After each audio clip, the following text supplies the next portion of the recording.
piye iki? Kurang ngetok iki. Ora kok. Ibu. Fotone kurang piye apa piye? Wah, nanti. Kok bahane wae, ya wis. Halo, Bu. Lah ya jenengku lho piye ta, Bu? Halo, Bu. Goleke Bu kayak di-set ngono ki, Bu.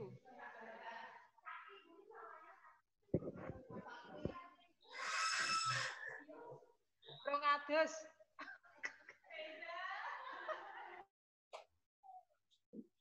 Ya.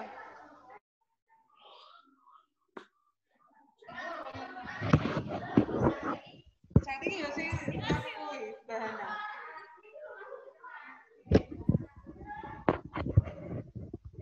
Iki tak meneng rungake ta? Men mbah bener dikawake iki. Dijelekke.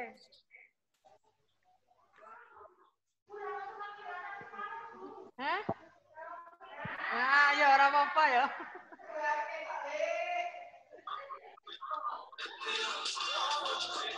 Agak ngene iki wae mek ra ketok.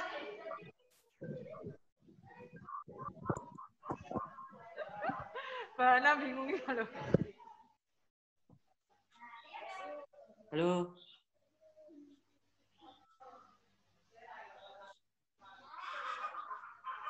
Isen butuh situ paham sareng karo cendak. Iki lho bahana.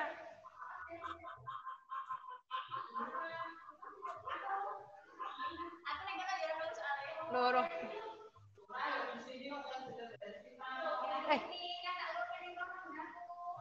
Bener, dan aku berarti nyuara kiraan iki. Bener.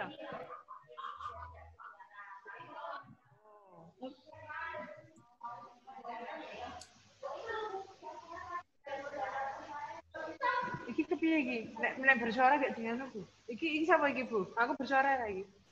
Aku. Iya, Bu.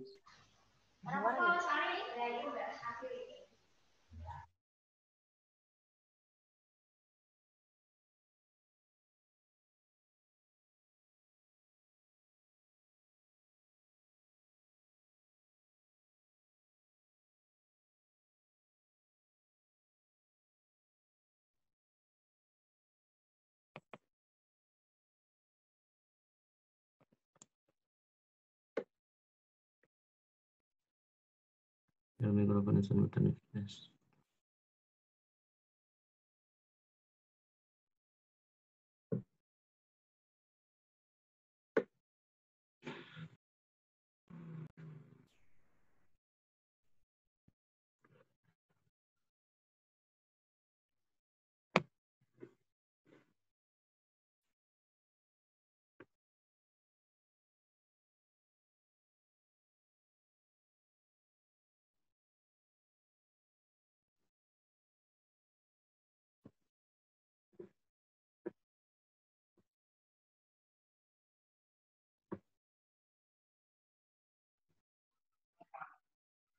Terdengar suaranya mboten, Bu?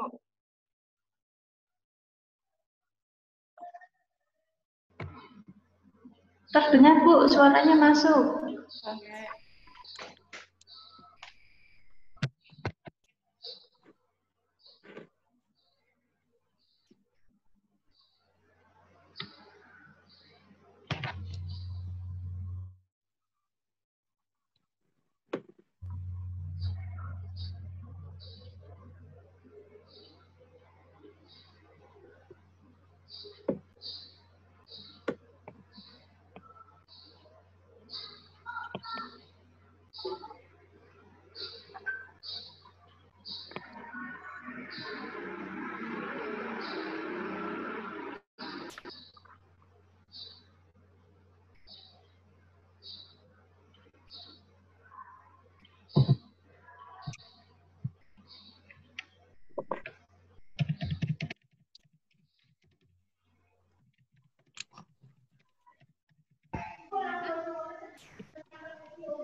khususnya di bidang gizi keluarga.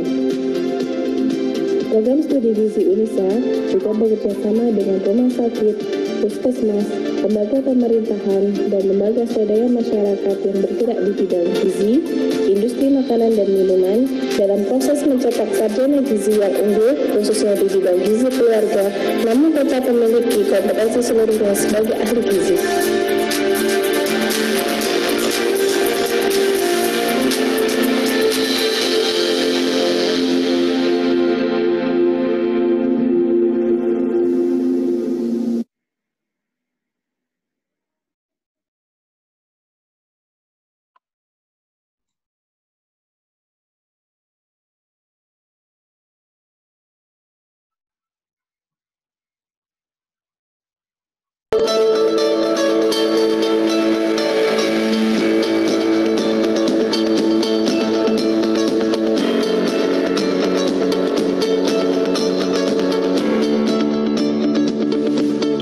Teknologi laboratorium medis adalah profesi yang bekerja pada sarana dan prasarana kesehatan yang melaksanakan pelayanan pemeriksaan, pengukuran, penetapan, dan pengujian terhadap sampel untuk menentukan jenis penyakit, penyebab penyakit, dan kondisi kesehatan atau faktor penyebab kesehatan perorangan dan masyarakat. Semakin banyaknya instansi dan perusahaan yang membutuhkan kompetensi seorang teknologi laboratorium medis, maka Universitas Asia Yogyakarta membuka program studi Diploma 4 Teknologi Laboratorium Medis karena memiliki peluang kerja yang menjanjikan. Visi Prodi Diploma 4 Teknologi Laboratorium Medis Universitas Asia Yogyakarta yaitu menjadi program studi Diploma 4 Teknologi Laboratorium Medis yang unggul dalam validasi pemeriksaan laboratorium kesehatan yang berbasis nilai-nilai Islam berkemajuan.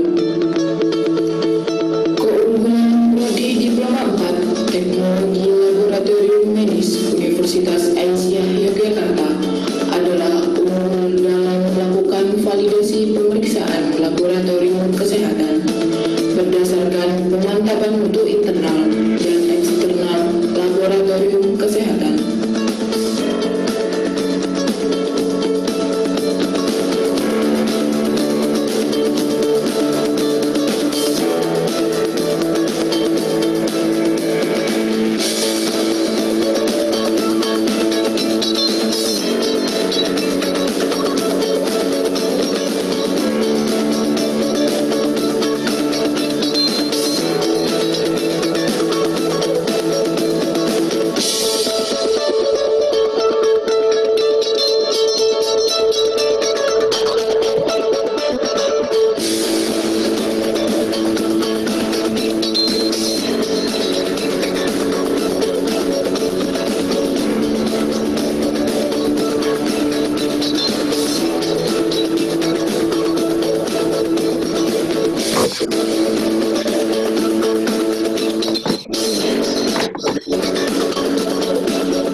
Prodi Diploma 4 memiliki kerjasama dengan instansi kesehatan maupun industri, baik negeri maupun swasta, yang meliputi rumah sakit,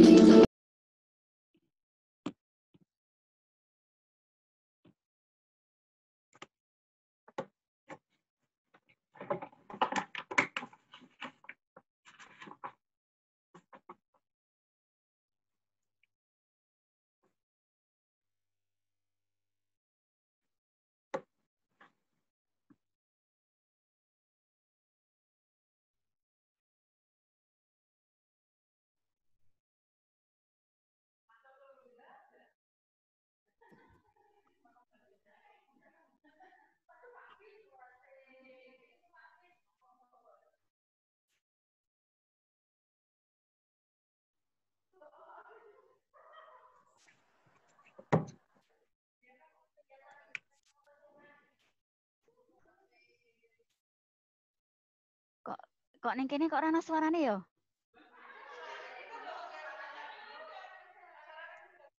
Oh.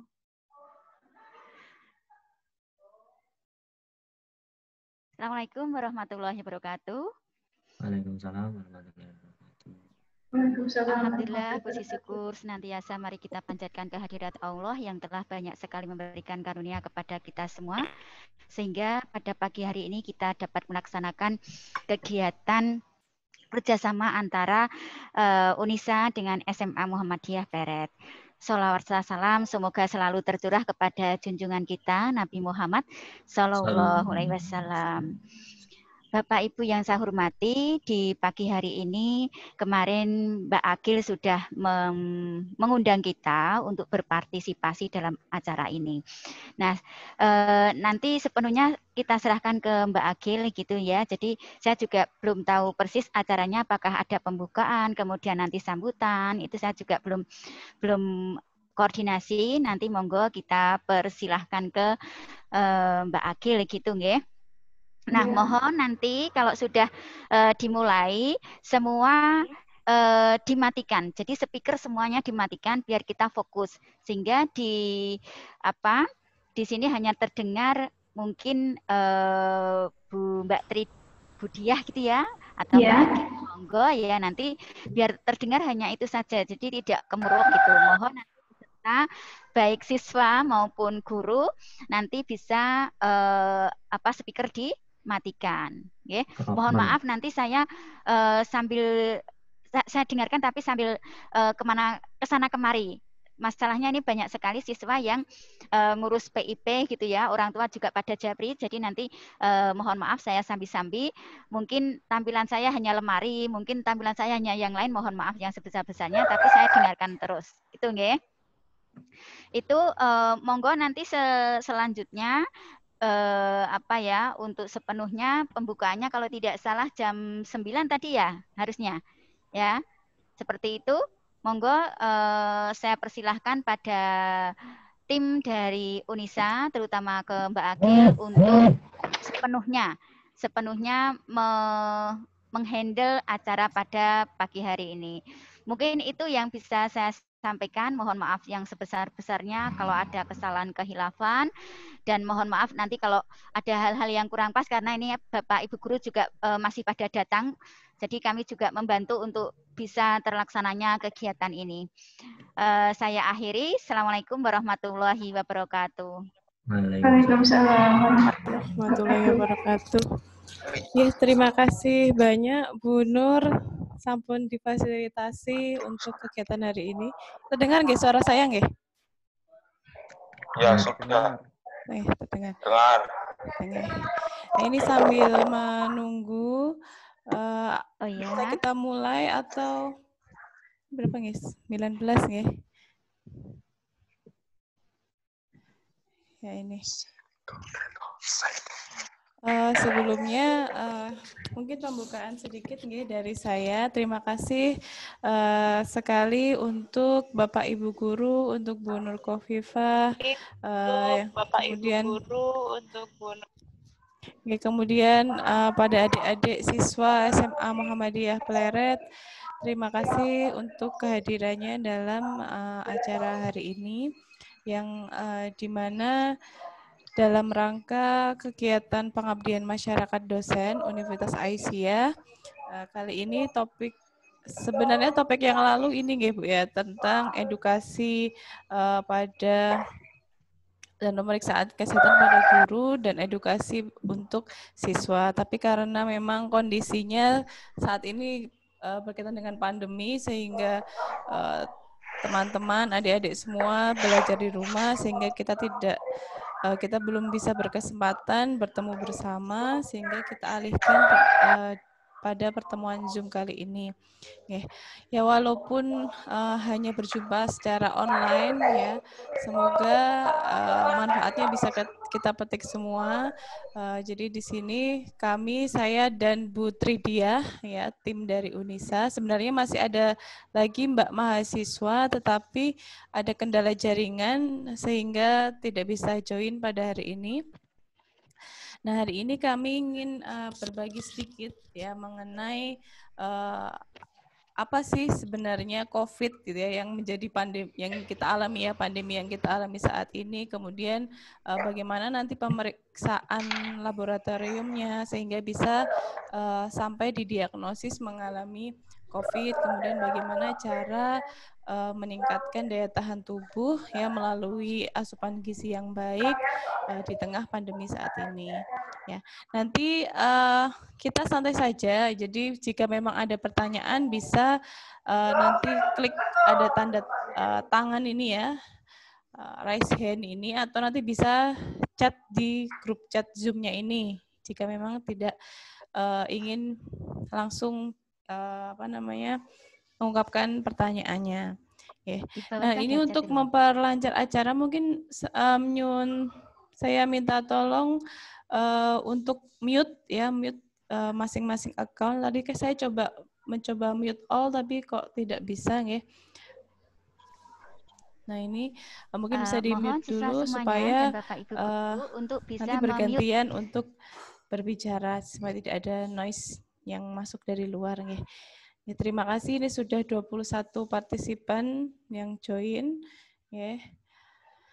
Mungkin untuk mempersingkat waktu, kita masuk saja langsung kepada intinya. Untuk pembicara pertama nanti akan ada dari Bu Tridia dari program studi teknologi laboratorium medik. Ya, kemudian nanti juga ada pemutaran video mengenai perbedaan rapid test dan PCR ya untuk kita semua untuk ketahui. Kemudian sesi kedua baru adalah sesi mengenai gizi ya, menjaga daya tahan tubuh dengan gizi seimbang. Ya, waktu dan kesempatan saya berikan kepada Bu Tridia. Terima kasih Bu Adil untuk waktu dan kesempatannya. Sebelumnya, Assalamualaikum warahmatullahi wabarakatuh. Waalaikumsalam warahmatullahi wabarakatuh. Selamat pagi Bapak Ibu Guru SMA Muhammadiyah Pleret. Selamat pagi untuk adik-adik siswa-siswi Muhammadiyah Pleret. Di sini saya Tridia, salah satu dosen dari Prodi Teknologi Laboratorium Medis. Pada kesempatan pagi hari ini, kita akan sedikit sharing terkait yang sedang booming pada saat ini, terkait dengan diagnosis penyakit COVID-19. Nah, langsung saja kita masuk ke materi kita. Slide-nya nggak bisa digeser ya Bu ya. Oke. Nah ini kita masuk ke materi kita terkait diagnosis dari COVID-19 ini. Seperti yang kita ketahui bersama bahwasanya sekarang ini kita dihadapkan pada suatu era di mana era ini adalah era yang cukup mengkhawatirkan untuk semua orang, di mana kita dihadapkan pada kasus pandemi COVID-19 atau biasa disebut dengan coronavirus, di mana COVID-19 ini atau coronavirus ini adalah suatu penyakit yang disebabkan oleh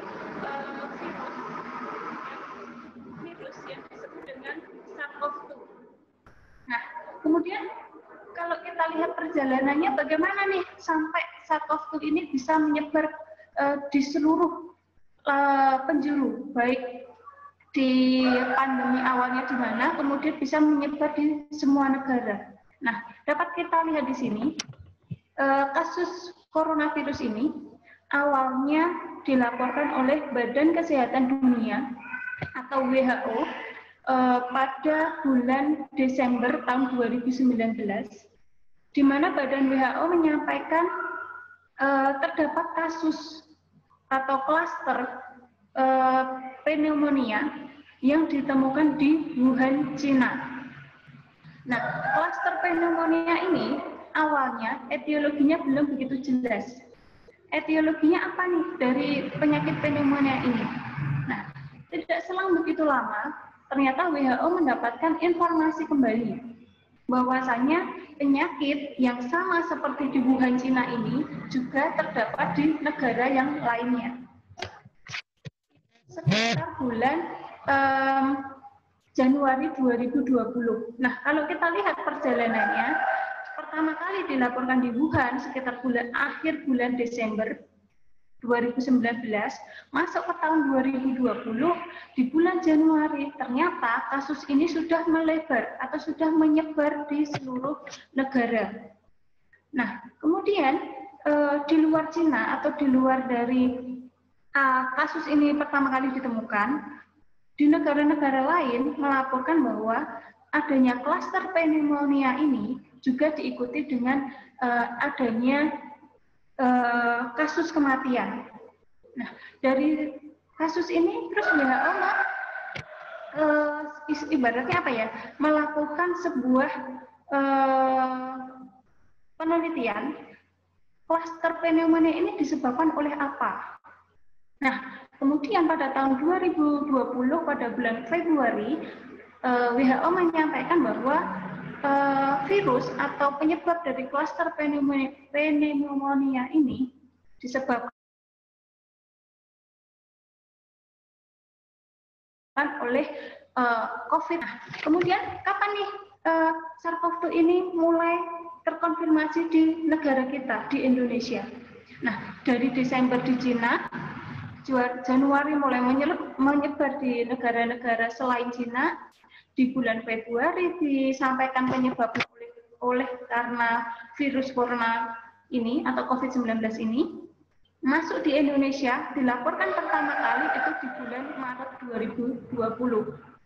Nah, awalnya di bulan Maret 2020 ini di Indonesia melaporkan ditemukan kasus yang sama itu sebanyak dua kasus. Nah, tetapi kalau kita lihat perkembangannya sampai hari ini kasus coronavirus atau COVID-19 ini di Indonesia semakin meningkat. Kemudian dari bulan Maret Indonesia sudah terpapar oleh virus ini. Pada bulan Maret juga Badan WHO menetapkan bahwa sekarang ini COVID-19 ini merupakan pandemi, suatu keadaan pandemi yang dirasakan oleh semua negara. Sudah mencapai 120-an negara melaporkan bahwa terjadi kasus sama seperti yang ada di Wuhan, Cina. Nah, kemudian di bulan Maret ini mulailah semua kegiatan itu diarahkan atau disarankan oleh pemerintah untuk mulai belajar dari rumah, kerja dari rumah, ibadah dari rumah dan teman-temannya. Gunanya untuk apa? Gunanya untuk mengurangi atau mencegah penyebaran virus ini semakin meluas.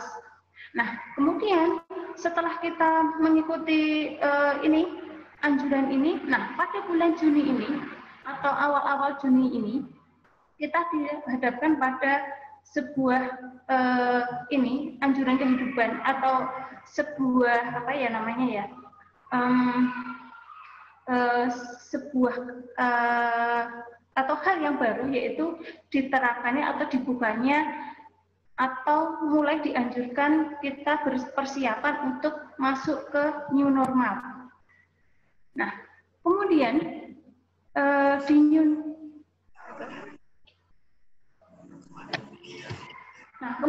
di bulan Juni ini kita sudah dihadapkan pada situasi di mana kita diminta untuk menyesuaikan atau mulai beraktivitas kembali, tetapi dengan mengikuti protokol yang sudah dianjurkan oleh pemerintah. Kemudian di slide berikutnya atau slide 3. Nah, ini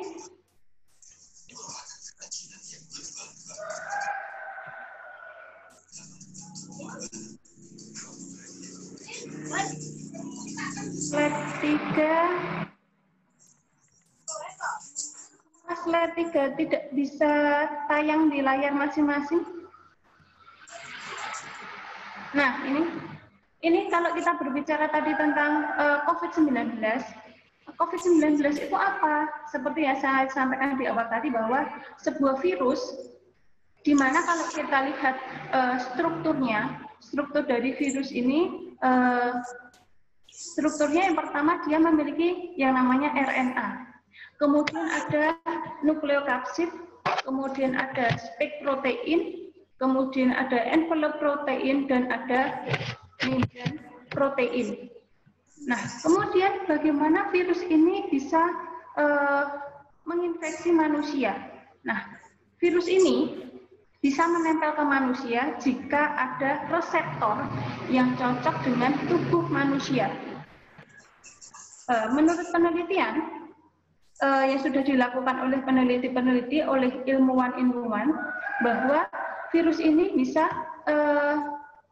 menginfeksi manusia karena adanya tadi reseptor H2 atau AC2 yang merupakan enzim-enzim yang berada di luar dari membran sel. Kalau di tubuh manusia dia ada di mana? Nah, di enzim-enzim ini biasanya ada di seperti rongga hidung, kemudian ada di tenggorokan, kemudian ada di paru-paru, kemudian ada di saluran cerna. Nah, kemudian mengingat reseptornya ini ada di bagian tersebut, dapat kita ketahui bahwa dari seseorang yang terinfeksi oleh virus atau COVID-19 ini adalah biasanya berhubungan dengan saluran yang kita sebutkan tadi, hidung, saluran cerna. Nah, kemudian bagaimana cara kita mendiagnosis dari COVID-19 ini atau coronavirus ini? Nah, seperti yang kita ketahui bersama bahwa untuk mendiagnosa COVID-19 ini, kita sering mendengar adanya pemeriksaan menggunakan rapid test dan pemeriksaan menggunakan PCR. Nah, bedanya di mana nih? Atau kapan nih dilakukan pemeriksaan menggunakan rapid test dan kapan pemeriksaan menggunakan PCR? Nah, seperti yang kita ketahui bahwa sekarang ini marak sekali himbauan untuk melakukan pemeriksaan COVID-19 dengan cara rapid test. Kemudian sebenarnya rapid test ini apakah sudah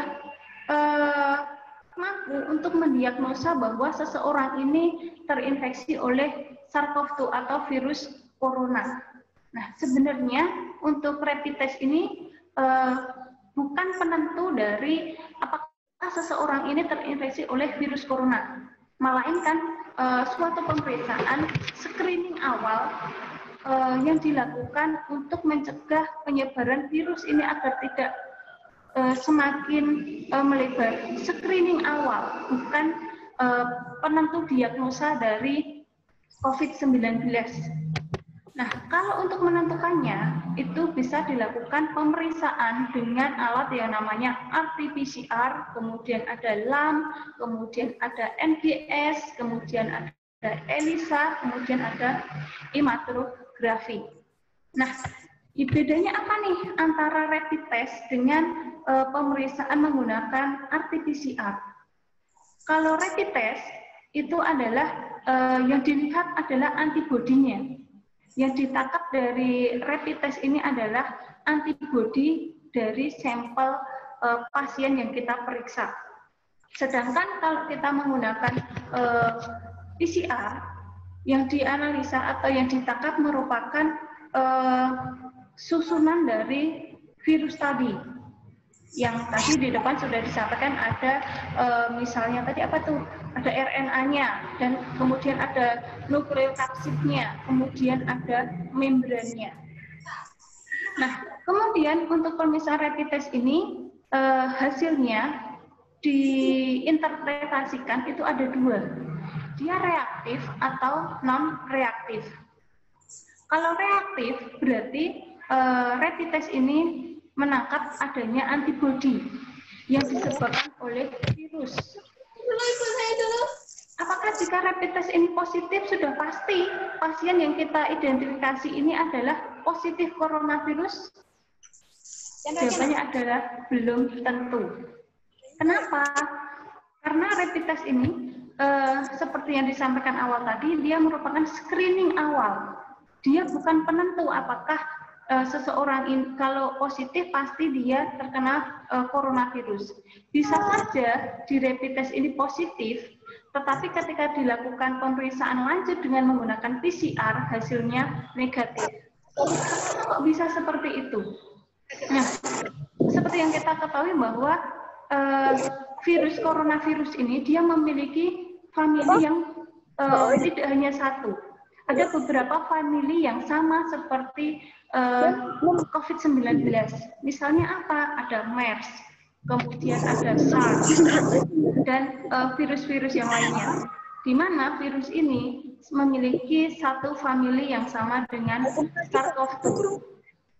Nah, sehingga ketika di rapid test ini positif, untuk menegakkan diagnosa, maka harus dilakukan pemeriksaan lanjut, yaitu dengan menggunakan PCR. Apakah benar nih sampel yang kita periksa di rapid test positif, ini benar-benar positifnya disebabkan oleh coronavirus? Atau jangan-jangan ini positif disebabkan oleh virus yang lainnya? Nah, untuk menegakkannya baru dilakukan pemeriksaan menggunakan PCR. Nah, untuk mengetahui lebih dalam lagi apa bedanya rapid test dan PCR, nanti di akhir dari materi saya akan kita share terkait perbedaannya di mana nih untuk rapid test dan identifikasi menggunakan PCR. Nah, kemudian apa sih gunanya dilakukan pemeriksaan laboratorium? Perannya untuk apa? Nah, peran dari pemeriksaan laboratorium ini, seperti yang ada di slide berikutnya, dia memiliki peran dua. Mungkin bisa di next. Nah, untuk peran laboratorium di sini dibedakan menjadi dua, yaitu yang pertama dia sebagai mencegah transmisi atau mencegah penyebaran suatu virus ini. Melalui apa? Melalui screening, ada surveillance, kemudian ada monitoring. Kemudian peran laboratorium yang kedua yaitu penanganan pasien. Dari sampel yang kita periksa, kemudian kita diagnosis, kemudian menunjukkan hasilnya apa, kemudian menentukan terapinya. Kalau seseorang sakit, sakitnya apa sudah diketahui melalui diagnosis, kemudian maka akan dilakukan suatu terapi atau pengobatan.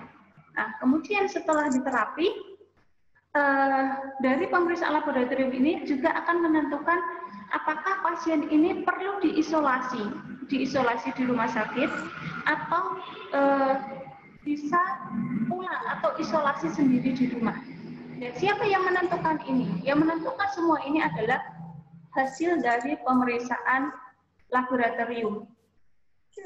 Nah, kemudian siapa sih yang melakukan pemeriksaan ini? Atau siapa sih yang biasanya ambil darah atau swab dalam pemeriksaan COVID-19 ini? Nah, yang melakukan pemeriksaan ini atau pengambilan sampel untuk COVID-19 ini adalah ATLM. Mungkin adik-adik masih awam ya, apa sih itu ATLM? ATLM itu yang seperti apa sih? Kalau saya di rumah sakit itu taunya cuma ada dokter, ada perawat, ada bu bidan misalnya. Nah, TLM ini siapa? Nah, TLM ini adalah tenaga medis yang dia bekerja di balik layar istilahnya. Kenapa? Karena dia menangani sebuah kasus atau mendiagnosa suatu kasus itu memang tidak di depan pasiennya, tetapi lebih berhadapan dengan sampel dari pasien. Nah, kemudian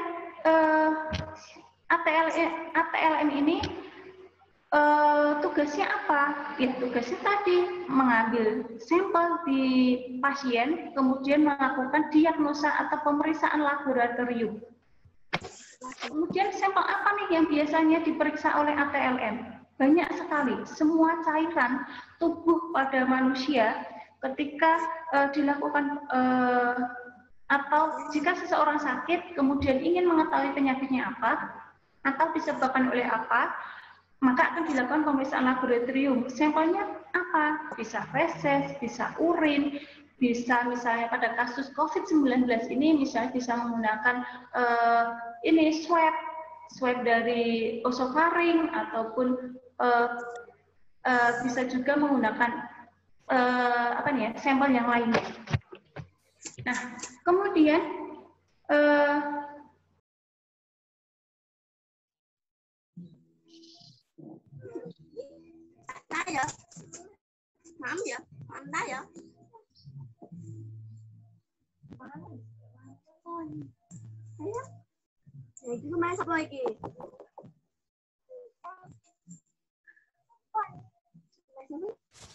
Maaf Bu, dia tadi ke mute. Bisa di unmute?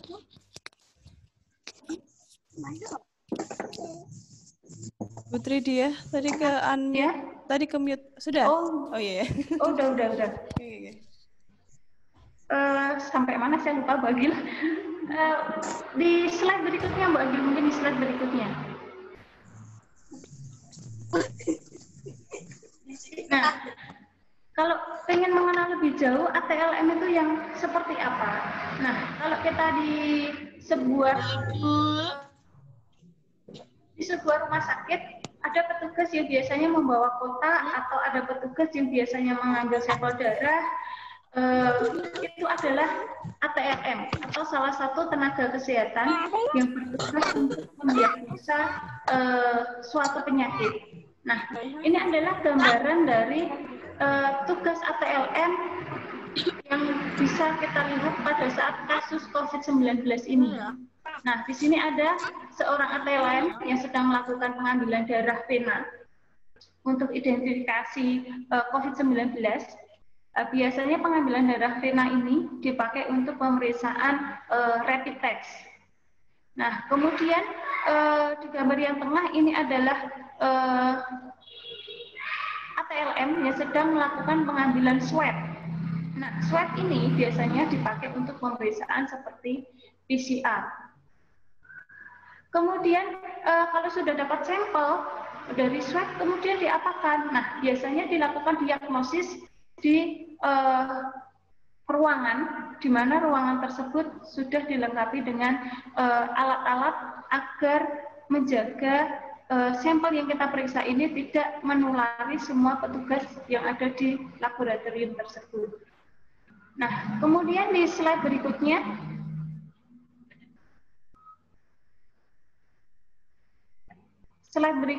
terkait masih sama dengan ATLM. Nah, kalau tadi adalah ATLM atau yang mendiagnosa sampel dari pasien. Nah, kemudian bagaimana kalau saya ingin menjadi seorang ATLM? Nah, untuk menjadi seorang ATLM, pastilah kita melalui sebuah pendidikan dulu, di mana kalau teman-teman ingin menjadi seorang ATLM, menjadi garda terdepan di dunia kesehatan atau tenaga kesehatan, maka teman-teman bisa belajar di Prodi Teknologi Laboratorium Medis, di mana salah satunya Prodi TLM ini ada di Universitas Asia Yogyakarta. Nah, di slide ini saya memberikan gambaran tentang perkuliahan yang dilakukan oleh mahasiswa-mahasiswi TLM Unisa. Nah, dalam praktikumnya, untuk menjadi seorang ATLM yang berkompeten, maka dia harus benar-benar bisa melakukan penanganan sampel, baik dari pengambilannya, kemudian setelah dapat sampel diapakan, kemudian setelah penanganannya benar, kemudian didiagnosa. Nah, untuk menjadi ATLM yang berkompeten, di Prodi TLM ini, dalam pembelajarannya kami selalu melakukan di awal pertemuan itu pengarahan yang dilakukan oleh instruktur-instruktur praktikum yang sudah kompeten di bidangnya. Nah, dilihat di gambar di sini, mahasiswa TLM sebelum melakukan pengambilan darah sendiri atau mengambil darah kepada teman yang lainnya, maka di sini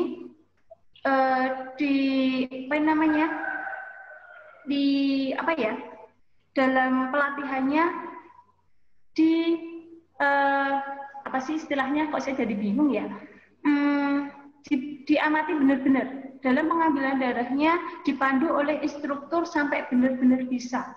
Nah, kalau sudah bisa, maka mahasiswa TLM ini baru boleh melakukan percobaan dengan temannya sendiri.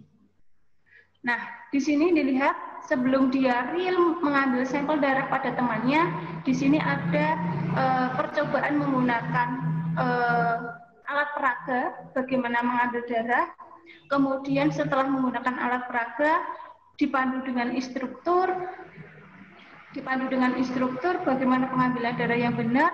Setelah dipandu dengan instruktur, pengambilan darahnya sudah benar, baru mahasiswa dan mahasiswi TLM ini dilepas sendiri untuk mengambil sampel dengan teman yang lainnya. Nah, kemudian pada saat ini boleh next Bu Agil. Pada saat ini kita ketahui bahwa kita memasuki yang namanya era new normal atau kebiasaan baru. Nah, apakah dengan kondisi new normal ini menunjukkan bahwa kasus COVID-19 ini sudah mulai membaik atau kondisinya sudah baik atau kasusnya sudah semakin menurun? Nah, kalau kita lihat di sini, di slide ini, saya ambil data dari tanggal 16, 17, dan 18 Juni. Itu kasus COVID-19 ini di Indonesia sebenarnya kondisinya belum membaik atau kasusnya masih meningkat. Peningkatannya sangat drastis sekali. Dari tanggal 16 ke 17 itu sekitar 1.000 kasus. Kemudian dari 17 ke 18 peningkatannya sama, terjadi sampai 1.000 kasus. Kemudian yang kemarin tanggal 19 kemarin saya cek juga di webnya ini Satgas COVID-19, jumlahnya masih naik sebanyak 100 atau sebanyak 1.000 per harinya. Terus kenapa kok kasus COVID-19 ini kasusnya masih meningkat? Tetapi sudah ada kebijakan baru, yaitu kita masuk dalam kebijakan new normal. Nah, new normal ini bukan berarti di awal pandemi kita disarankan untuk semuanya dari rumah, belajar dari rumah, bekerja dari rumah, ibadah dari rumah, sudah boleh bermain bermain keluar, sudah boleh berkumpul-kumpul atau yang lainnya. Belum, sebenarnya belum. Tetapi new normal ini adalah sebuah kebiasaan baru, di mana kita harus membuat kebiasaan baru agar kita terhindar dari yang namanya COVID-19. Nah, caranya bagaimana? Otomatis agar kita dapat terhindar dari COVID-19 ini, kita tetap harus mengikuti aturan yang sudah disampaikan oleh pemerintah. Aturannya apa? Yaitu kita harus mengikuti protokolnya. 1, membiasakan menjaga kebersihan. Kebersihan apa? Ya otomatis kebersihan diri, mulai dari sering-sering cuci tangan, kemudian sering-sering membersihkan tubuh sebelum masuk ke rumah. Misalnya kita habis beraktivitas dari luar, kemudian kita pulang, sampai di rumah langsung membersihkan diri sebelum melakukan aktivitas di dalam rumah. Nah, kemudian apalagi yang harus kita lakukan selain menjaga kebersihan, mulai dari cuci tangan dan kebersihan diri? Kebiasaan baru yang harus diterapkan adalah memakai masker, di mana untuk beraktivitas keluar rumah kita diwajibkan untuk memakai masker. Gunanya untuk apa sih masker ini? Apakah kalau kita menggunakan masker itu sudah 100% aman dari penyebaran virus COVID-19? Pemakaian masker ini memang bukan 100% langsung mampu menjaga kita dari penyebaran virus corona. Tetapi salah satu upaya kita agar kita terhindar dari virus corona, suatu upaya. atau langkah kita agar ketika kita keluar rumah itu tidak terpapar oleh virus corona. Nah, virus corona ini seperti yang disampaikan di sebelumnya bahwa penyebarannya itu bisa melalui droplet. Atau ketika kita berbicara dengan orang di luar, kemudian mungkin orang ini adalah suspek, kemudian ketika dia berbicara, mungkin ada droplet yang keluar dari mulutnya. Nah, untuk menjaga agar kita tidak ikut tertular, makanya diwajibkan memakai yang namanya masker. Mungkin di slide berikutnya, Bu Agi.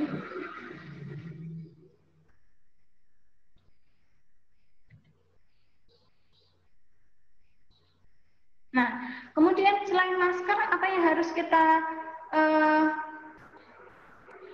harus kita adaptasi di era new normal ini? Yang selanjutnya adalah menjaga jarak.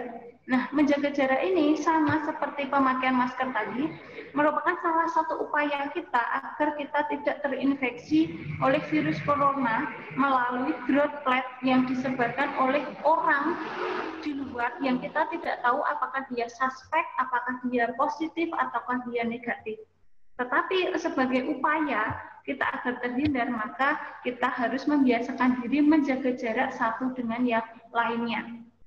Jaraknya berapa? Nah, yang disarankan itu sekitar 1 sampai 2 meter. Kemudian langkah apa lagi nih yang harus kita terapkan pada era new normal ini atau kebiasaan baru ini? Nah, yang selanjutnya adalah berpikir positif. Nah, ketika kita berpikir positif, secara tidak langsung imunitas kita akan meningkat. Nah, tetapi berpikir positif ini juga ada batasannya dan ada tempatnya. Maksudnya apa? Bukan berarti kita berpikir positif itu langsung sembrono. Dalam artian gini, saya berpikir positif karena mampu meningkatkan daya imunitas. Oke deh, saya keluar rumah, pergi ke pasar atau ke mall misalnya untuk beli sesuatu keperluan, saya tidak memakai masker, saya tidak menjaga jarak, saya tidak menjaga kebersihan.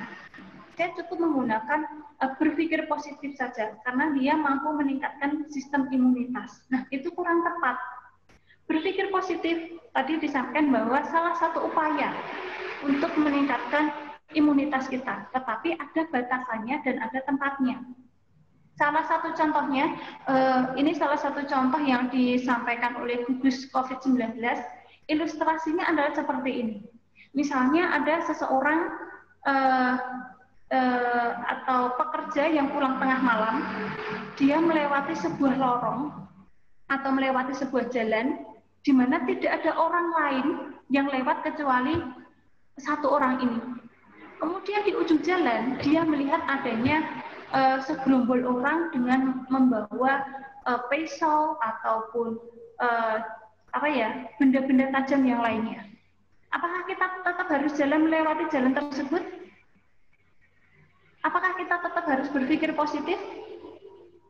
Nah, berarti berpikir positif juga harus ada batasannya dan tempatnya. Melihat situasi seperti ini, kita tidak bisa nih berpikir positif. Oh, di depan itu ada hal seperti itu. Membahayakan nggak untuk diri kita? Iya, berarti apa yang harus saya lakukan?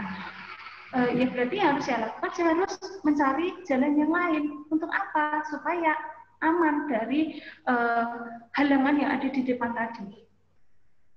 Itu ya, yang dimaksud dengan berpikir positif. Berpikir positif untuk meningkatkan imunitas, tetapi harus ada batasannya dan ada tempat yang sesuai. Nah, kemudian upaya kita yang selanjutnya yaitu dengan menjaga asupan makanan. Dengan menjaga asupan makanan atau dengan melihat makanan yang kita konsumsi, apakah gizinya sudah seimbang? Nah, dengan makanan yang kita konsumsi, gizinya seimbang, merupakan salah satu upaya kita untuk meningkatkan daya imunitas. Nah, terkait bagaimana cara kita menjaga pola makanan yang kita konsumsi ini agar dia seimbang, kemudian dia dapat meningkatkan sistem imunitas kita. Atau makanan apa nih yang kita konsumsi pada saat pandemi seperti ini? Makanannya apa aja untuk meningkatkan imunitas? Nah, itu nanti akan disampaikan oleh Bu Agil. terkait gizi seimbangnya itu seperti apa. Nah, itulah yang bisa saya sampaikan di sini. Untuk memperdalam lagi terkait apa itu rapid test, kemudian terkait apa itu pemeriksaan RT-PCR, kemudian ada pemeriksaan LAM, teman-teman akan ditayangkan sebuah video dari mahasiswa kami, mahasiswa TLM, Mbak Sri Ika Lahude, terkait apa bedanya rapid test, PCR, dan pemeriksaan LAM pada diagnosis COVID-19 ini. Demikianlah yang bisa saya sampaikan. Untuk kurang lebihnya saya mohon maaf. Saya akhiri. Wassalamualaikum warahmatullahi wabarakatuh. Saya waktu dan tempat saya kembalikan ke Bu Agil.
Cepat, akurat, murah, dan dapat menjangkau banyak orang, maka tingkat mortalitas dapat ditekan sekecil mungkin. Saya Ika Lahude, mahasiswa Teknologi Laboratorium Medis Universitas Asia Yogyakarta. Terima kasih.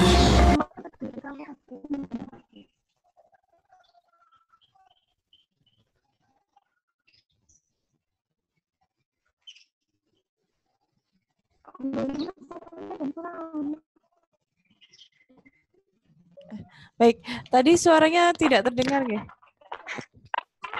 Tadi di akhir apakah terdengar? Di akhir terdengar Bu Agil, tapi di awal tidak terdengar, cuma ada gambar patah-patah. Nanti mungkin di bisa akhir kita putar kembali ya.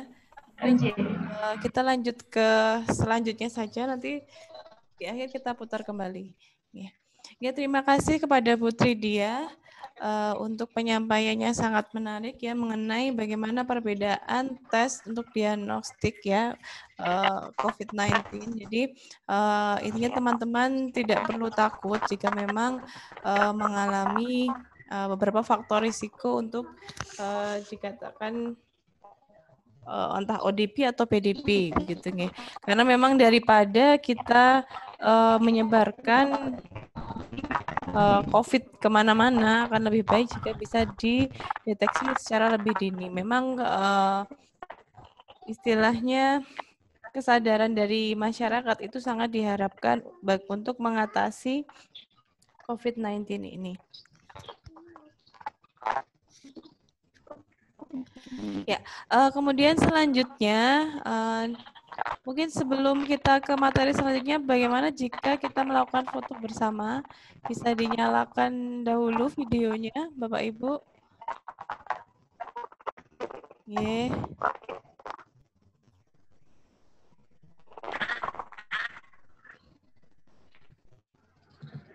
Oh ya, Bu Nur Khalifah,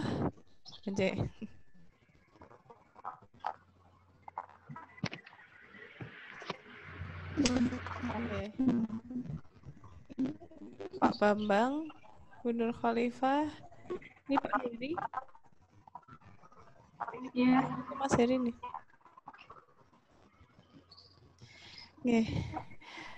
Saya hitung ya, sebentar.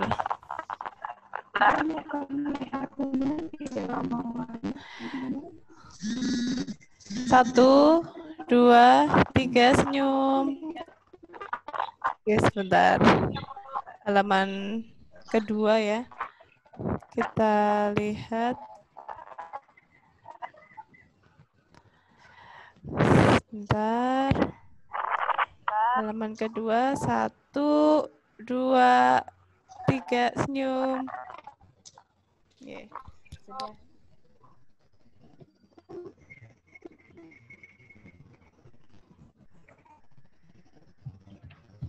Terima kasih. Selanjutnya sesi saya, jadi mengenai bagaimana menjaga daya tahan tubuh dengan mengkonsumsi gizi yang seimbang. Sebentar saya share.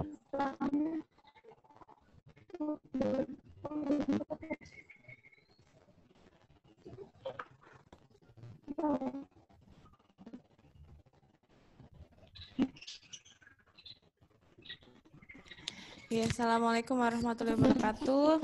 Teman-teman semua, saya lihat siswa banyak ya. Gimana, bosan tidak sekolah dari rumah? Halo? Lebih senang sekolah dari rumah atau masuk sekolah? Mikrofonnya belum dinyalakan, Bu. Sudah ini, Bu. Untuk yang teman-teman adik-adik mahasiswa, siswanya? Mahasiswa ya. Bisa ini di mute sendiri. Oke. Bagaimana, lebih suka belajar di rumah atau di sekolah? Sekolah lah. Oh, di sekolah. Ya, tapi memang harus bersabar lebih lama ya, karena memang kondisinya saat ini masih belum kurva dari corona ya, prevalensi dari COVID belum ada tanda-tanda puncak ya. Jadi masih meningkat terus hari demi hari. Nah, ya kita harap semoga sudah segera mencapai puncak, kemudian menurun seperti itu dan semuanya kembali normal. Amin ya robbal alamin. Ya. Nah, untuk itu sembari kita menunggu bagaimana COVID ini bisa segera usai, ya kita perlu sekali menjaga daya tahan tubuh karena yang namanya COVID tadi sudah dijelaskan di awal oleh Bu Tridia ya, yang virusnya bernama SARS-CoV-2 ya, SARS-CoV-2 itu merupakan virus sehingga tidak bisa kita obati dengan obat-obatan. Ya, jadi yang berperan utama dalam memerangi virus, yang namanya virus itu adalah daya tahan tubuh kita. Nah, apa saja yang bisa mempengaruhi daya tahan tubuh kita? Nah, ini saya di slide pertama, ini saya lihatkan ya. Bagaimanapun pada dasarnya untuk memenuhi agar daya tahan tubuh kita itu baik, pastikan kebutuhan gizi, asupan gizi itu kita tercukupi. Karena teman-teman sendiri tahu ya, kalau misalnya kurang makan, lapar gitu ya, itu akan mudah sekali sakit. Berbeda kalau kita makan dengan cukup, tubuh itu kan untuk beraktivitas membutuhkan energi begitu ya, membutuhkan zat-zat gizi. Kalau cukup pastikan tubuh bisa bekerja dengan maksimal. Tetapi kalau misalnya kurang ya, pasti tubuh akan mengalami kelemahan seperti itu. Nah, untuk bisa memerang imunitas itu kan adalah kekebalan tubuh ya, yang merupakan bisa dibilang pasukan utama tubuh ya, yang akan melawan zat-zat asing yang berbahaya bagi tubuh.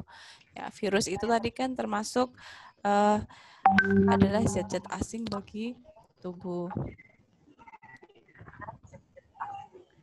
Oke. Nah, kemudian apalagi nih selain asupan gizi yang nggak cukup? Yang pertama adalah stres ya. Usahakan tidak stres. PR-nya banyak sekali ya Bu, terus gimana dong kita nggak stres gitu ya? Ya jangan dibuat stres gitu ya.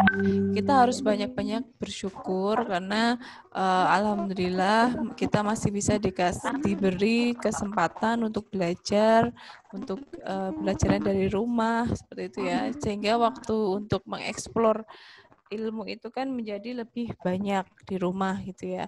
Bisa sambil mengerjakan tugas. Kalau di sekolah kan mengerjakan tugas harus di kursi, ditungguin guru gitu ya. Nah, ini kita ambil hikmahnya kalau di rumah kan bisa sambil santai-santai nonton TV sambil mengerjakan tugas gitu kan. Bisa juga merilis atau mencegah terjadinya stres gitu ya.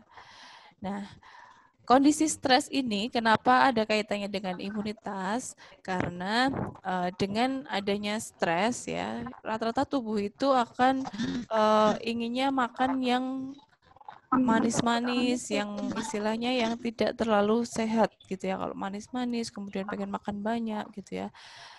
Nah, nanti kalau tidak seimbang, kan jarang nih orang stres pengennya makan sayur sama buah gitu ya. Pengennya kan makan coklat, es krim gitu-gitu. Nah, takutnya jika ini terus berlangsung, ada beberapa zat gizi lain seperti vitamin dan mineral yang kurang terpenuhi ya. Nah, padahal vitamin dan mineral itu, vitamin A, kemudian vitamin C, kemudian vitamin D, itu penting peranannya untuk menjaga sistem imun tubuh kita. Ya. Nah, kalau imunitas menurun, pasti kita akan lebih mudah sakit. Begitu. Nah, jadi gimana caranya supaya imun kita itu tetap bagus? Nah, ini ya, ini ada beberapa tips agar daya tahan tubuh kita itu tetap terjaga dengan baik. Yang pertama ini ya, tadi makan makanan yang sehat dan seimbang sesuai dengan kebutuhan gizi. Nah, yang seperti apa nanti kita bahas di slide selanjutnya. Ya, pastikan memang memperbanyak asupan buah dan sayur karena mengandung vitamin dan mineral yang cukup banyak yang peranannya terhadap imunitas tubuh itu sangat tinggi. Ya. Kemudian selain makan yang cukup, teman-teman juga disarankan, ya dianjurkan, bukan cuma disarankan aja, dianjurkan dan kalau bisa olahraga rutin dengan intensitas sedang. Ya, jadi kalau misalnya jarang berolahraga, tapi saya kalau untuk siswa sepertinya masih anak muda ya, untuk aktivitasnya pasti akan lebih banyak. Kalau cowok-cowokan dulu sukanya sepak bola. Nah, karena pandemi seperti ini kan belum boleh berkumpul, mungkin bisa dengan olahraga-olahraga ringan. Misalnya jalan di sekitar rumah pagi-pagi atau sepedaan. Tapi juga kalau keluar dari rumah pastikan memperhatikan protokolernya ya, memakai masker, kemudian membawa hand sanitizer atau sabun, cuci tangan, kemudian nanti setelah beraktivitas cuci tangan terlebih dahulu untuk berpindah ke aktivitas yang lain, jangan lupa. Ya. Kemudian yang kelima ini juga penting ya, tidur yang cukup ya, karena tubuh itu kan memiliki irama sirkadian ya, jadi irama metabolik. Ibaratnya tubuh itu punya jam-jam sendiri, jam segini itu harus mencerna makanan, jam sekian itu harus mengekskresikan atau dibuang, kemudian jam sekian itu harus istirahat. Nah, itu punya jadwalnya sendiri. Nah, kalau misalnya jadwalnya itu terganggu, misalnya dengan teman-teman sering bergadang, kemudian atau malah terlalu banyak tidur gitu ya.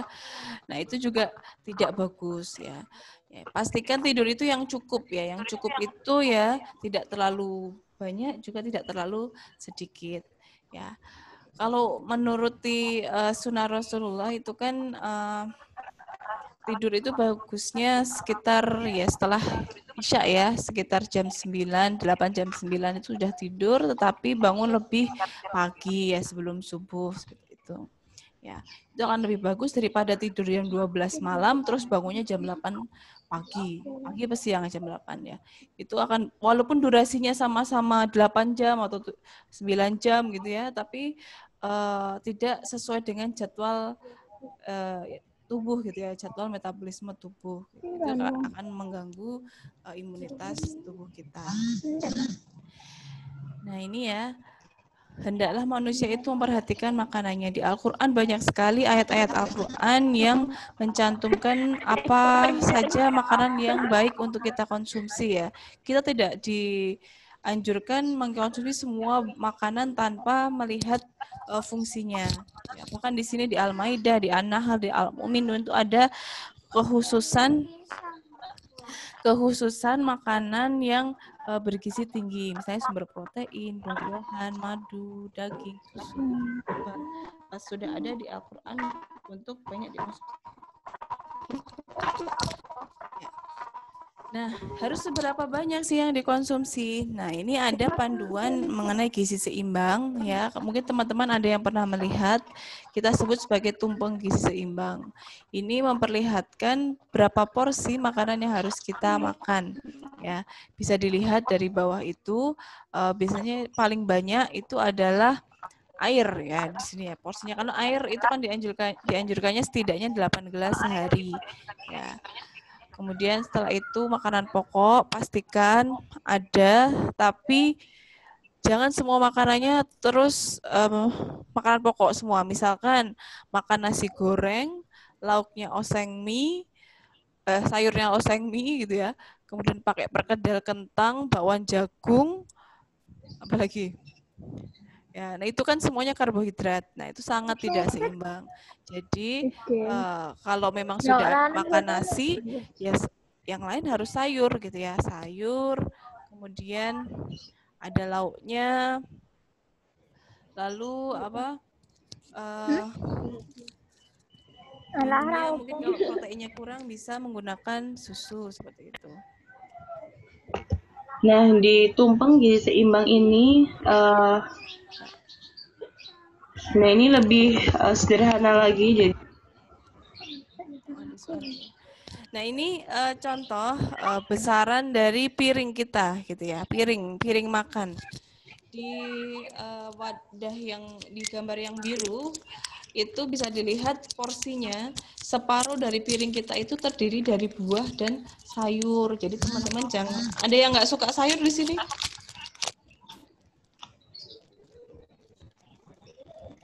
Nah, pastikan bahwa sebagian dari piring kita itu terdiri dari sayur. Kemudian kandungan makan apa saja yang harus diutamakan? Utamakan makanan yang mengandung vitamin A, vitamin E, vitamin C, dan zinc. Ini beberapa jenis zat gizi yang bisa meningkatkan daya tahan tubuh. Nah, ada di mana saja? Jangan khawatir ya, semua vitamin itu rata-rata ada di sayur dan buah. Ya. Makanya itu kenapa kita dianjurkan untuk mengkonsumsi sayur dan buah, terutama yang misalnya mengandung yang vitamin C itu ada di pepaya, ada di jambu biji, ada di jeruk gitu ya. Itu buah-buahan yang umumnya kita jumpai dan mengandung tinggi vitamin. Kemudian vitamin A itu selain masih tahu ya masih wortel gitu ya, brokoli, ya di telur itu juga cukup tinggi vitamin A. Ya. Kemudian vitamin E itu ada kacang-kacangan, sayuran hijau. Kemudian zinc, ya zinc ini juga bagus ketika teman-teman mengalami diare. Ya makanya kalau diare itu dianjurkan mengkonsumsi sumber makanan yang mengandung zinc atau bisa dengan suplemen zinc ya untuk menghentikan diarenya. Selain itu fungsi lainnya dari zinc itu juga meningkatkan kekebalan tubuh. Itu ada di mana saja? Ada di seafood, daging sapi, hati sapi, telur, keju. Jadi kalau teman-teman suka makan telur, insya Allah ya dari kebutuhan protein, kebutuhan vitamin mineralnya itu cukup tinggi. Sudah terpenuhi, tapi ya paling enggak sehari itu kan makan 3 kali ya. Makan 3 kali itu diusahakan ada lauk hewaninya itu 3 kali. Sayur dan buah itu selalu ya. Kalau bisa juga ditambahkan di snacknya daripada jajan makanan ciki-ciki atau mie gitu ya.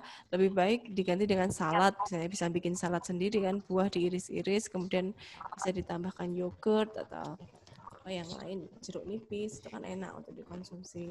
Nah ini lebih sederhana lagi. Nah ini ada contoh beberapa makanannya ya. Saya yang gampang kita ketemu ya, pisang, jeruk, alpukat, nanas, apel, pepaya. Yang mudah banget ditemui kan pepaya ya. Pepaya ternyata vitamin C-nya sangat tinggi. Pisang juga gitu ya. Sekarang juga lagi musim jeruk Bali, ada musim buah naga. Nah, buah naga ini juga bagus karena banyak antioksidannya gitu ya. Kemudian sayur-sayur, segala jenis sayur itu dianjurkan, tidak ada pantangan ya. Oke.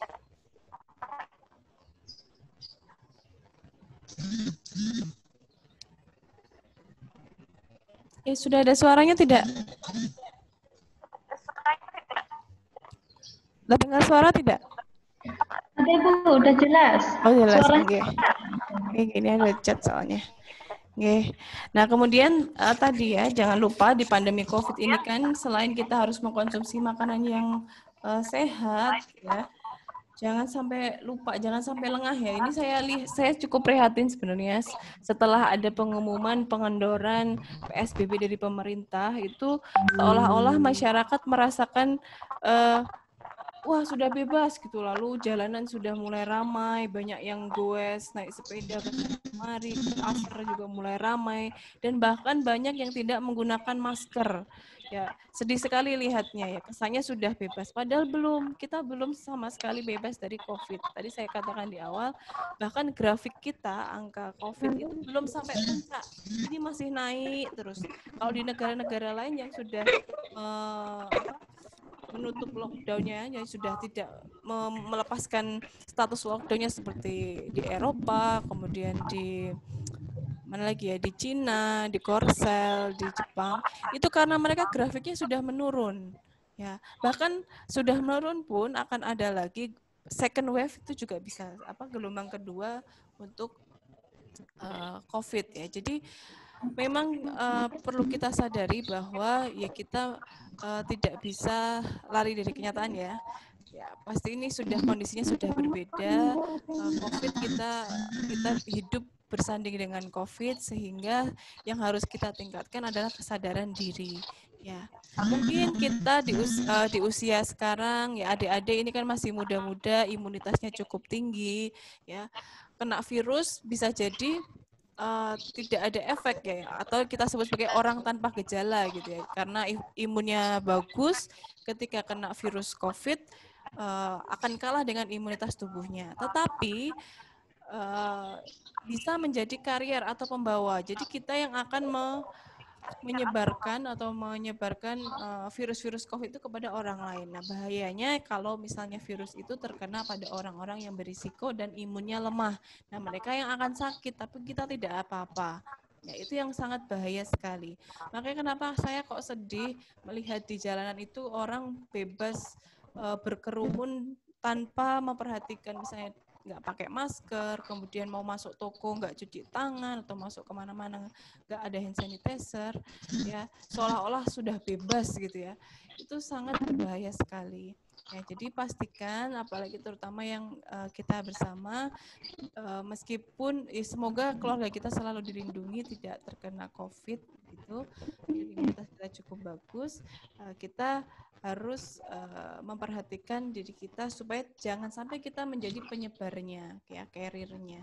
Karena memang banyak sekali kasus positif COVID tapi tanpa gejala, yaitu karena imunitas tubuhnya sangat bagus sehingga bisa melawan virusnya, sehingga tidak sakit gitu ya, tapi membawa virus untuk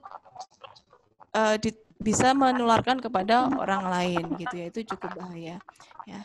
Jadi itu pesan dari kami juga sebagai tenaga kesehatan, karena memang sejujurnya saya banyak teman-teman saya yang sebagai tenaga kesehatan di rumah sakit itu, bahkan ada juga dokter-dokter teman saya itu yang terkena positif COVID itu cukup banyak ya. Dan itu memang kita harus sadar juga, kasihan mereka hidupnya di rumah sakit begitu ya, sehingga kasihan mau pulang pun ada cerita. Jadi teman saya itu kan seorang ahli gizi ya di suatu rumah sakit yang rujukan COVID. Ketika pulang ke rumah, anaknya itu kan ada 2 masih kecil-kecil. Dia tidak berani untuk memeluk, bahkan untuk sekedar berinteraksi dengan anak-anaknya karena takut akan membawa misalnya COVID-nya menempel pada dirinya. Jadi tidur terpisah, hanya bisa dada-dada aja kalau kata bu anaknya. Itu kan cukup sedih kalau kita merasakan. Jadi sebagai respek kita kepada tenaga kesehatan, usahakan kita bisa menjaga diri kita sendiri supaya tidak meningkatkan risiko bahaya pada orang lain.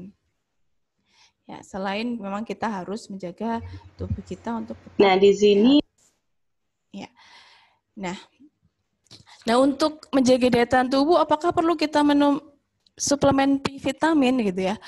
Jika memang dirasa asupan makannya itu kurang, boleh minum suplemen vitamin, tapi dalam jumlah yang sesuai takarannya, tidak boleh berlebihan. Misalnya kalau yang paling mudah itu kan suplemen vitamin C atau vitamin D gitu ya. Kalau yang mudah sekali didapatkan kan vitamin C ya, ada berbagai macam merek. Nah, ini harus diiringi dengan minum air putih yang cukup banyak. Karena vitamin C itu kan dibuangnya melalui air seni ya.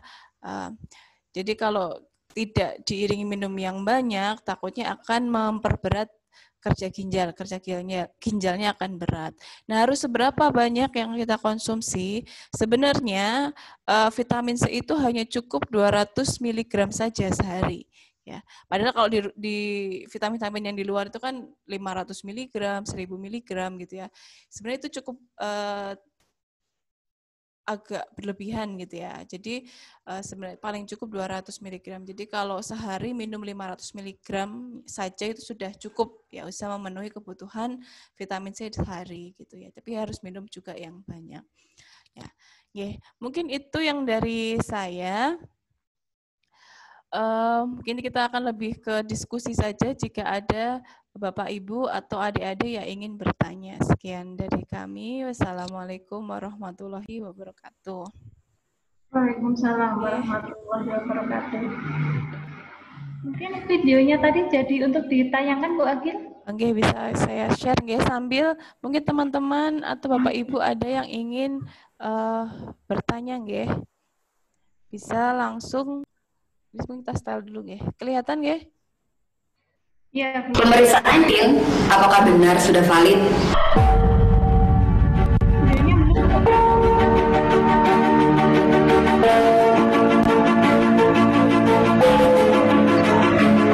Pemeriksaan SARS-CoV-2 atau yang dikenal dengan virus corona menggunakan alat rapid test sudah mulai dijalankan di Indonesia. Banyak orang mengira tes ini sama dengan tes pemeriksaan swab tenggorokan yang sering dilakukan untuk mendeteksi virus.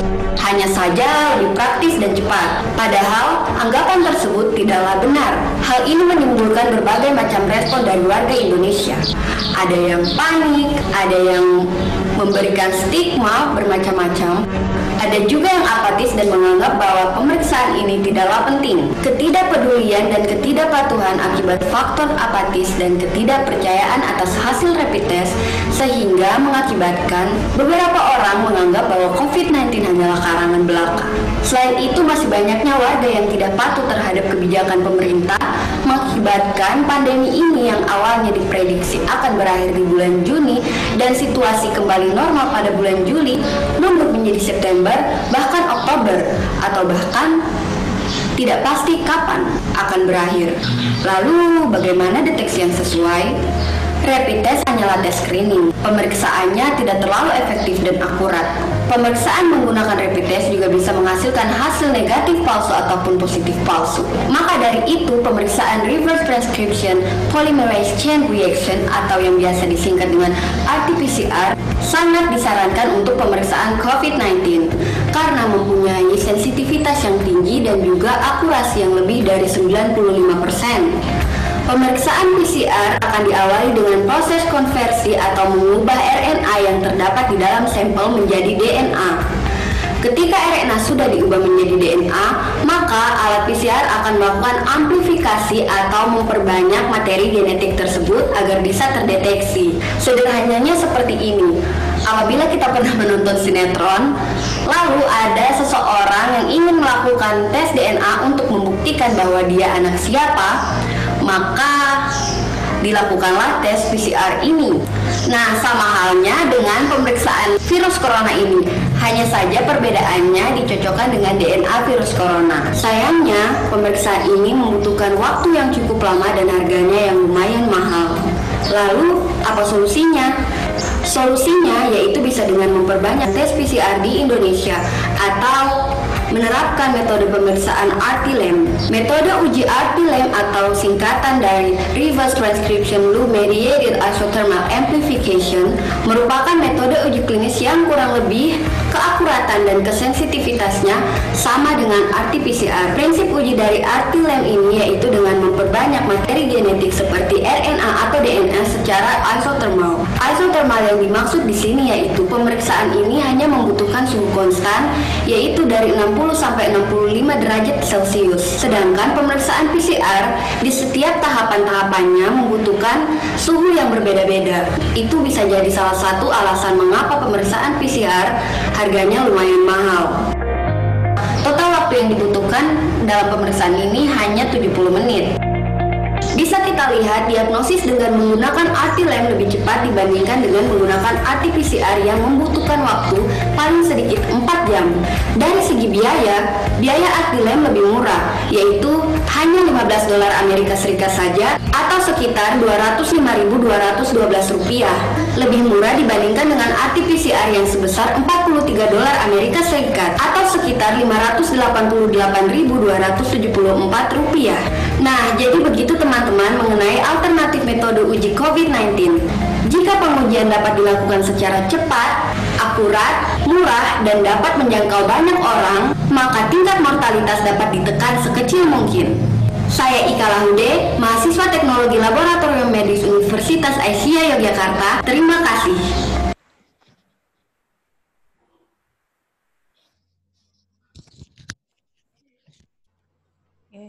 Terima kasih Bapak, Ibu, dan adik-adik sekalian. Demikian paparan materi dari kami. Jika ada yang ingin ditanyakan, itu boleh disampaikan, boleh lewat chat atau langsung. Monggo, Bu. Ya, terima kasih Mbak Akil. Jadi gini, SMA itu kan dapat bantuan desinfektan ya, desinfektan itu sudah 20 liter tapi belum kita gunakan karena memang anjurannya 2 minggu sekali sekolah harus disemprot gitu ya, padahal sekolah kami itu kan insya Allah masih aman, maksudnya tidak untuk pembelajaran, artinya kan jarang sekali siswa yang ada. Apakah terlalu banyak penyemprotan seperti itu malah tidak bahaya? Sebaiknya gimana? Sehingga nanti seandainya pun secara kesehatan itu memang baik dan penting, maka insya Allah akan kita laksanakan untuk penyemprotan itu seminggu sekali atau 2 minggu sekali atau gimana baiknya. Mohon penjelasannya. Terima kasih. Ya, mungkin Bu Tridia bisa menjawab, Bu. Bu Tridia. Tas. Halo, Putri Dia. Tes, Putri Dia.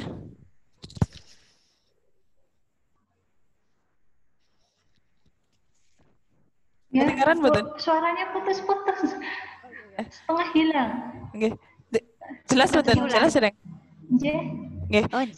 Mungkin Mbak Putri Dia bisa menjawab. Sekarang jelas, iya. Oke. Jadi tadi pertanyaannya, sekolah itu kan mendapatkan bantuan desinfektan 20 liter nggih, Bu?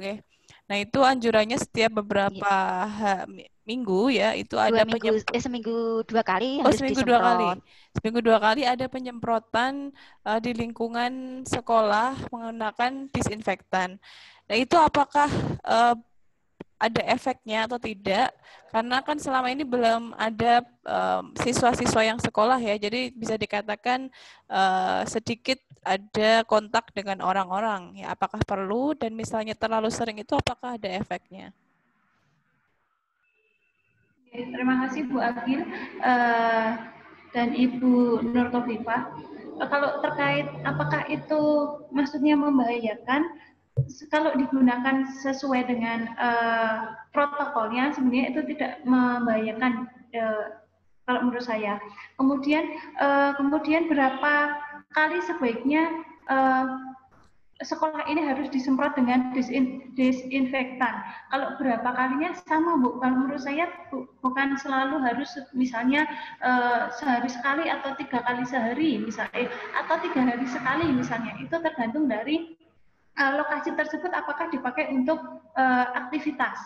Kalau memang jarang sekali untuk dipakai aktivitas, mungkin jangka waktunya bisa diperpanjang. Misalnya tadi dari anjurannya tadi berapa, Bu? Seminggu 2 kali.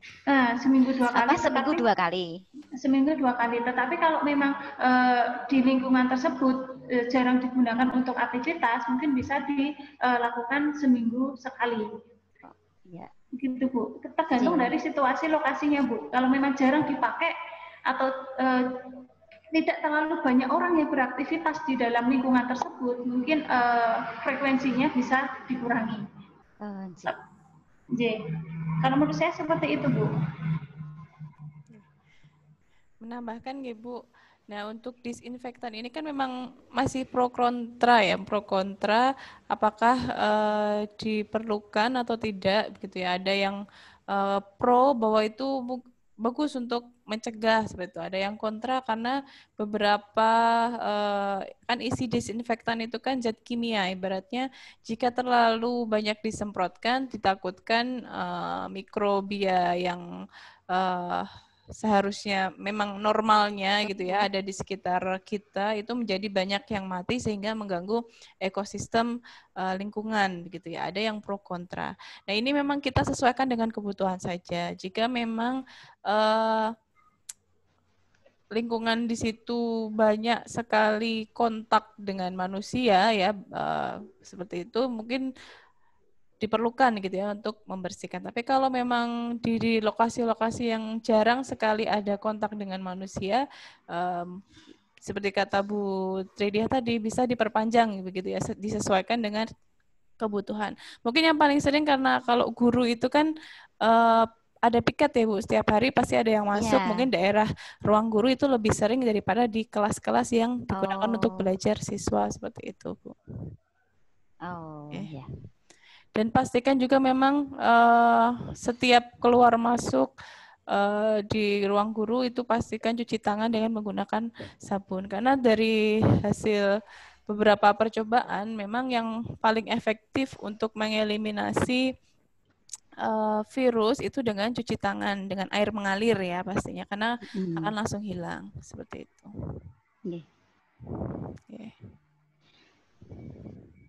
Oke, terima kasih Mbak Agil. Dan insya Allah untuk SMA Muhammadiyah Pleret itu depan itu kita kasih padasan gitu. Jadi sebelum datang nanti masuk itu harus cuci tangan dulu. Nah, kemudian di ruang-ruang itu juga hand sanitizer itu juga. Nah, KSKI lah nggak cuci tangan itu. Nah, itu juga itu juga kita sediakan. Jadi ya kita usaha maksimal lah. Kemudian ini kami juga baru kita pesankan untuk yang penutup untuk petugas-petugas PPDB itu kita pesankan untuk penutup yang depan kayak helm itu. Tapi itu baru kita pesankan sehingga ya karena kita itu di dusun mau tidak mau PPDB tidak bisa 100% online gitu ya. Ada saja yang datang ke sekolah, maka kita antisipasi dengan cara seperti itu. Gitu. Ini yang belum kita usahakan adalah yang untuk ngetes tembakan itu loh.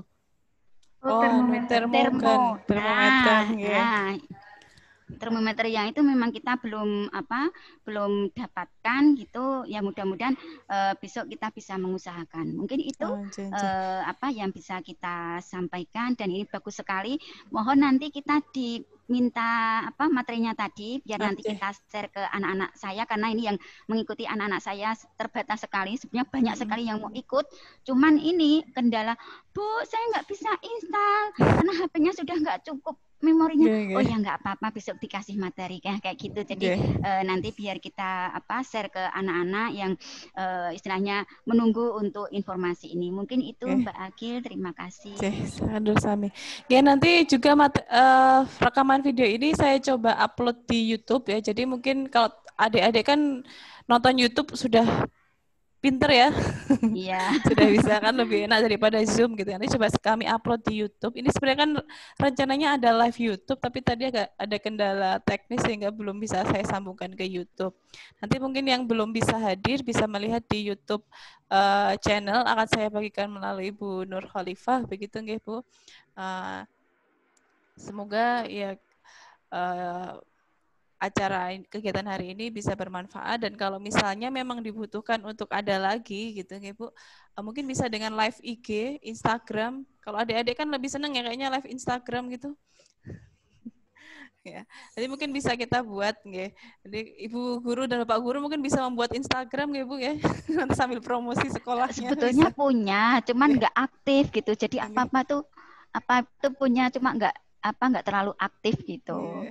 Ya, nanti mungkin akan lebih enak dibuat seperti live Instagram. Kita coba nanti Bu untuk follow up dan mungkin kita agendakan selanjutnya. Untuk yang lain apakah Bapak Ibu adik-adik ada yang ingin bertanya? Yuk siswa ada yang bertanya, Mas Reza? Mbak Sreya bisa tanya. Nah, tuh, Ya, monggo. sudah angkat tangan. Boleh tanya, boleh, monggo. Ini saya ada suaranya kan, Dek? Ada. Oh, ada ya. Monggo. Nah, ada. Ini terkait yang vitamin C tadi, Bu. Saya mau tanya, Yeah. kalau dalam satu buah jeruk itu ada berapa mili vitamin C di sana? Yang suplemen ya? Mm. Okay. Nanti tergantung, memang ada beberapa merek itu berbeda-beda. Saya boleh sebut merek nggak ya di sini? Buah asli. Oh, buah asli. Oh ya. Yeah. Nah, untuk jumlahnya begitu ya. Nanti coba, saya memang nggak hafal satu-satu gitu ya. Tapi buah yang kandungan vitamin C-nya cukup tinggi, yang paling tinggi itu adalah kiwi ya, buah kiwi. Kemudian selanjutnya adalah buah ada buah jambu biji, buah pepaya, ya kemudian brokoli itu kandungan vitamin C-nya cukup tinggi ya. Rata-rata mungkin ya memang tidak sampai 100 mg ya rata-rata. Tapi teman-teman misalnya mengkonsumsi setidaknya ada 3 buah ya dalam sehari itu sudah mencukupi ya gitu ya, sudah hampir mencukupi dari kebutuhan vitamin C sehari. Begitu. Nanti coba saya carikan kembali, saya kirim melalui Bu Nur Khalifah ya, karena memang mohon maaf tidak hafal satu-satu, tapi dengan patokan saja ya, dengan mengkonsumsi buah setidaknya 2 sampai 3 buah dalam sehari ya. Kalau untuk pepaya ya bukan pepaya bundar satu gitu ya, tapi sepotong ya, sepotong biasanya yang kalau yang dijual di tukang buah itu ya. Nah, itu bisa 1 porsi dari buah. Jadi kalau sehari ya 2 sampai 3 potong pepaya itu begitu. Ya. Terima kasih, Pak. Yes, Kondur Sami. Ya, karena sudah pukul 10:30 ya. Sebenarnya masih ada waktu kalau misalnya ingin bertanya. Yang lain mungkin Bapak Ibu yang lain bisa kalau ingin bertanya gitu ya. Yang jelas kita tuh memang harus ada pencegahan dan kita berdampingan dengan COVID, mau tidak mau harus kita akui. Maka yaitu pola hidup bersih itu yang diutamakan. Cuci tangan setiap berpindah dari kegiatan satu ke kegiatan lain. Yang paling bagus tadi cuci tangan dengan sabun air mengalir gitu ya. Ya. Tapi monggo memang yang lain mungkin bertanya. Kalau di rumah itu kan akan memungkinkan, di rumah atau di tempat yang bisa cuci tangan, itu lebih baik cuci tangan. Tapi kalau misalnya sedang berpergian dan tidak ada air dan sabun, teman-teman bisa membawa hand sanitizer ya, yang bisa gel atau yang semprot. Memang sebenarnya kalau dianjurkan tuh yang cair sih, yang semprot, karena kandungan alkoholnya lebih tinggi dibandingkan dengan yang gel. Jadi, meskipun masih muda-muda, teman-temannya juga diberitahu ya, meskipun cuma main kemana, pastikan sekarang ini masih menggunakan masker, kemudian juga protokol cuci tangan, menggunakan hand sanitizer, itu kan bisa terus diterapkan. Karena jadi lebih baik mencegah daripada nanti sudah terkena akan lebih sulit begitu ya untuk mengatasinya. Gitu.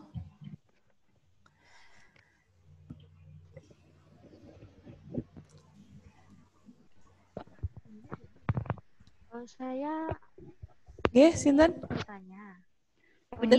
Dek Ramanisha, nggih monggo. Iya. Jadi gini, saya itu kan setiap hari pulang pergi untuk kerja itu kan bawa anak saya umur 1,5 tahun. Nah itu sebaiknya untuk protokol di jalan itu harus seperti apa ya? Soalnya kan di jalan kan takutnya gimana-gimana, atau harus menggunakan masker atau menggunakan jaket atau gimana. Oh, jadi 1,5 tahun ya Mbak ya. Nah ini sebenarnya prinsipnya sama, karena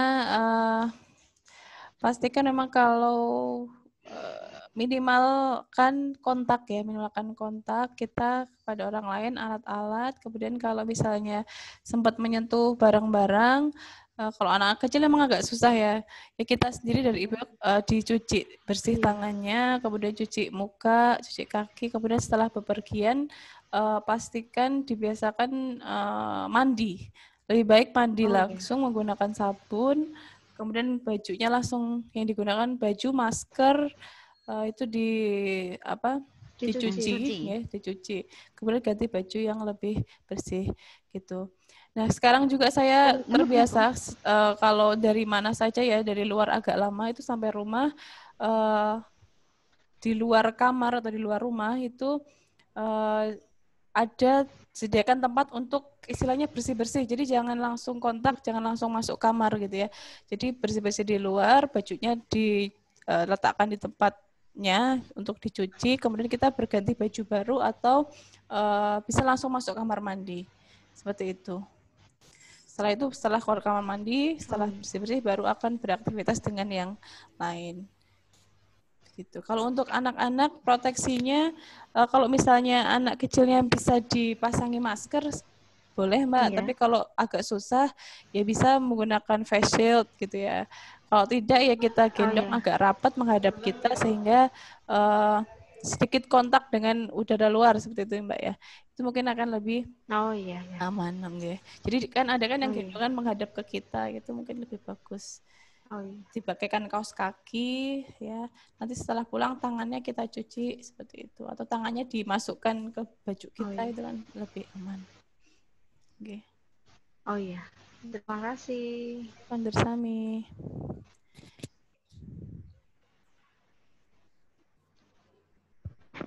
Bapak Ibu yang lain mungkin yang mau menanyakan lagi? Ya. Atau siswa yang mau bertanya boleh. Niken ini di non jauh di sana loh. Yuk Ken. Di Palembang. Pulang. Niken tuh di Palembang ya. Mungkin saya setelkan sebentar gitu ya. Filmnya. Tadi kan sempat gak ada suaranya.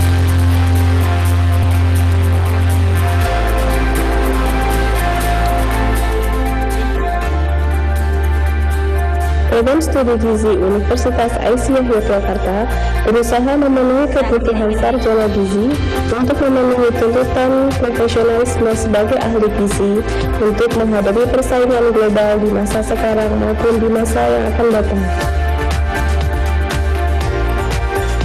Sesuai dengan nama program studi, kami memiliki cita-cita untuk dapat berkontribusi dalam mencegah dan mengatasi berbagai masalah kesehatan di Indonesia maupun di dunia, khususnya di bidang gizi.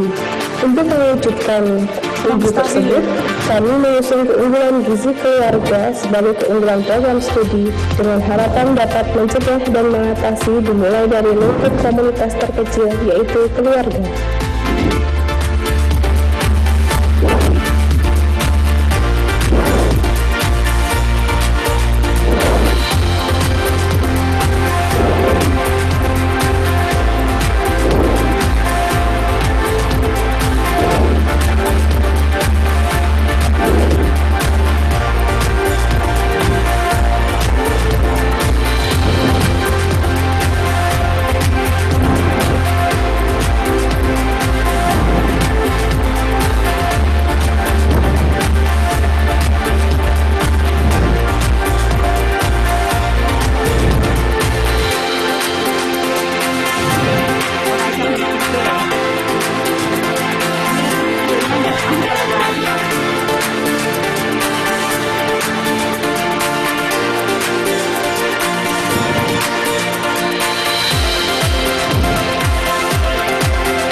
Sebagai wujud nyata kontribusi program studi gizi Indonesia kepada masyarakat, kami rutin melaksanakan kegiatan pengabdian masyarakat dan kegiatan kegizian lainnya seperti pelayanan kesehatan kepada masyarakat meliputi penilaian status gizi dan edukasi gizi, kampanye gizi dan aktivitas fisik, serta kegiatan penelitian dan pengabdian masyarakat, khususnya di bidang gizi keluarga.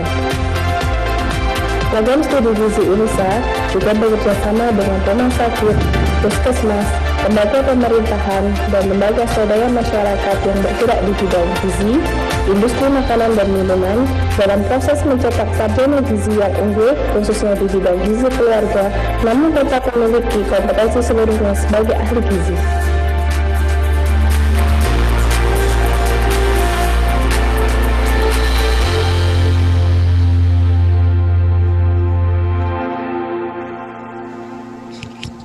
Tadi saya nyetel video, terlihat betul nggih? Terdengar, tidak terlihat, hanya terdengar suaranya saja. Oh. Itu saya kirim gambarnya tadi, tapi bukannya nggak nyampe, nggak nyampe. Kayaknya mungkin agak kendala teknis.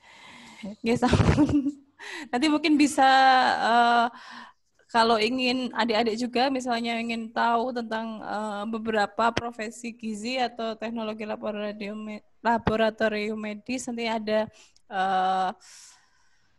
Instagramnya bisa dikepoin gitu ya, YouTube-nya juga nanti.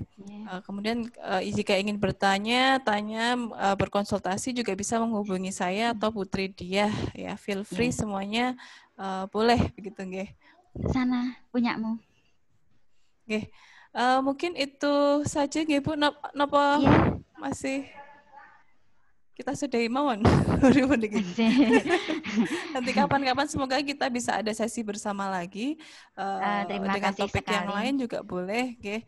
Nanti bisa kita agendakan karena memang di COVID seperti ini semoga juga bisa lebih banyak partisipan peserta sehingga infonya lebih banyak tersampaikan. Okay. Mungkin dari saya dan Putri Diah sekian, semoga bermanfaat dan terima kasih atas kehadiran Bapak Ibu serta adik-adik sekalian dalam acara kali ini. Kemudian waktu dan kesempatan saya kembalikan ke Bu Nur Khalifah, Bu. Ya. Terima kasih.